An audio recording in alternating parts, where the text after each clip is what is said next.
সম্মানিত উপস্থিতি, সম্মুখে এখানে আলোচনা করা আমাদের কিন্তু দেয়া হচ্ছে, তার উপর নির্দেশ করা হচ্ছে সাফল্য কিছু করে।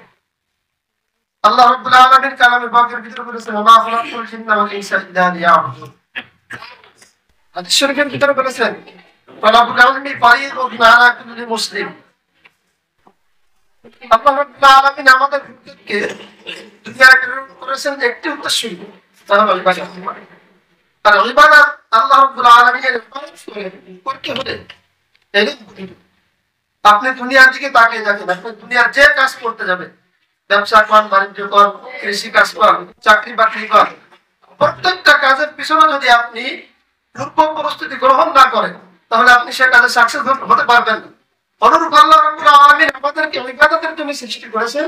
যে ইবাদত করে আল্লাহ রাব্বুল আলামিনের রিজামত হাসিল করতে হলে আমাকে ইলম করতে হবে, ইলম শেখা করতে হবে।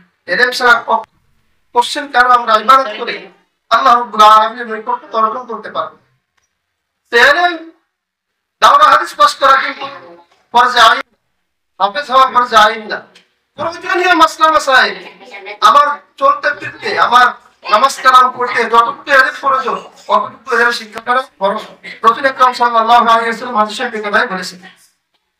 সুতরাং এই সমস্ত যে নুরানি মাদ্রাসাগুলো, এখানে বাংলা ইংরেজি অঙ্কের সাথে আপনার উজু গোসলের ফরজ, নামাজের ফরজ, নামাজ ভঙ্গের কারণ, প্রয়োজনীয় যে মাসালাগুলো এগুলো কিন্তু এখানে শিক্ষা দেওয়া হয়। এখানে এই শিক্ষা গ্রহণ করার পরে আপনি দুনিয়ার যে কোনো সাইডে যাবেন, আপনি আপনার ইবাদত করতে বিড়ম্বনা করবেন না, আপনার ইবাদত সহি সিদ্ধ করার মতো একটা সুযোগ হয়ে যাবে। আমি আপনাদের কাছে উদাত্ত আহ্বান জানাবো, আমরা সকলে এখানে আমাদের বাচ্চাদেরকে দিয়ে এবং এই প্রতিষ্ঠান টিকে রাখার জন্য যত রকম সহযোগিতা সর্বরকম সহযোগিতা করে আমরা কি পারবো, এই প্রতিষ্ঠানকে টিকে রাখবো। আল্লাহ রাব্বুল আলামিন আমাদের সকলকে তৌফিক দান করুন। আমিন। ওয়া আখিরু দাওয়ানা আলহামদুলিল্লাহি রাব্বিল আলামিন।